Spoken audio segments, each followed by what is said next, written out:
Vegetable pulao বানাতে সবার প্রথমে একটা বোলের মধ্যে 2 বাটি নিয়ে নেব বাসমতি চাল। এবারে চালটাকে জল দিয়ে কষলিয়ে কষলিয়ে 2বার 3বার জল পাল্টিয়ে ধুয়ে নেব। ধুয়ে নিয়ে এবার চালটাকে জলে ডুবিয়ে আধ ঘন্টা মতো ভিজতে রেখে দেব।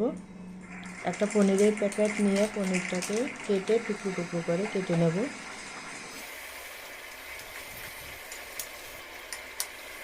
পনিরের টুকরোগুলো এরকমই হবে, একটু বড় সাইজের হবে। একটা ফ্রাইং প্যানের মধ্যে 1 চামচ ঘি দিয়ে ঘিটা গরম করে এবারে পনিরের টুকরোগুলোকে দিয়ে উল্টে পাল্টে ভেজে তুলে নেব।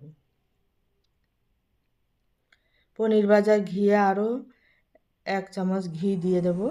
ঘি দিয়ে এবারে 2টো পেঁয়াজ কুচি করে নিয়েছি, পেঁয়াজগুলোকে ভাজতে দিয়ে দেব। অল্প একটু লবণ দেব, লবণ দিয়ে এবারে পেঁয়াজটাকে ভাজতে দিয়ে দেব।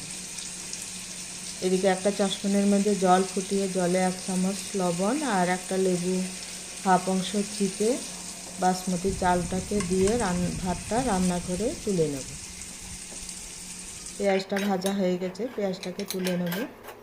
ওই ঘিয়ের মধ্যে আরও 1 চামচ ঘি দেব। এবারে দেব গোটা গরম মশলা আর এই ফুলকপি ছোট ছোট করে টুকরো করে নিয়েছি, ফুলকপিটা দিয়ে দেব। ফুলকপিটাকে নেড়ে চেড়ে তারপর দিয়ে দেব গাজর কুচি আর ফুলকপিটাকেও একটু ভেজে নেব। ভেজে নিয়ে এবারে দিব বিনস আর আলু কুচি, আলুর টুকরো। আলুগুলোকে ছোট ছোট টুকরো করে নিয়েছি। হাফ চামচ হলুদ গুঁড়ো, পরিমাণ মতো লবণ দিয়ে সব কিছু মিশিয়ে একটু ভেজে নেব। ভেজে নিয়ে এবারে দিয়ে দেব ইয়েলো আর গ্রিন ক্যাপসিকাম।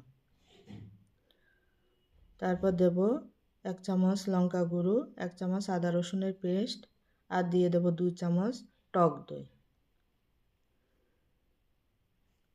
সব কিছু দিয়ে ভালো করে সবজিটাকে মিশিয়ে ভেজে নেব। ভেজে নিয়ে পেঁয়াজ বেরেস্তাটা হাফটা দেব, দিয়ে এবার এটাকে ভেজে নামিয়ে রাখবো। এবার একটা বড় কড়াইতে 1 চামচ ঘি দিয়ে হাফ চামচ জিরে ফোড়ন দেব। দিয়ে ফোড়নটা হয়ে গেলে বাসমতি চালের ভাতটা দিয়ে দেব আর দিয়ে দেব ভেজে রাখা সবজি, পনির ভেজে রাখা আর বাকি পেঁয়াজ বেরেস্তাটাকেও দিয়ে দেব। দিয়ে ভাতের মধ্যে দিয়ে দেব 2 চামচ চিনি, কয়েকটা গোটা লঙ্কা দিয়ে উল্টে পাল্টে সব কিছু ভালো করে মিশিয়ে নেব। মিশিয়ে নিয়ে কিছুক্ষণ দমে রেখে দেব।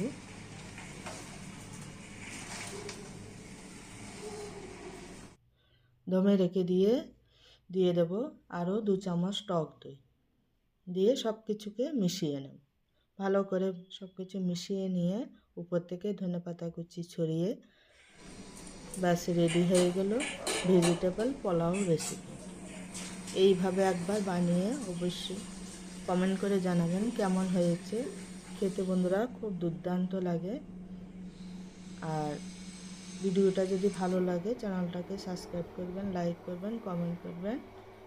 আজ তবে এই পর্যন্ত।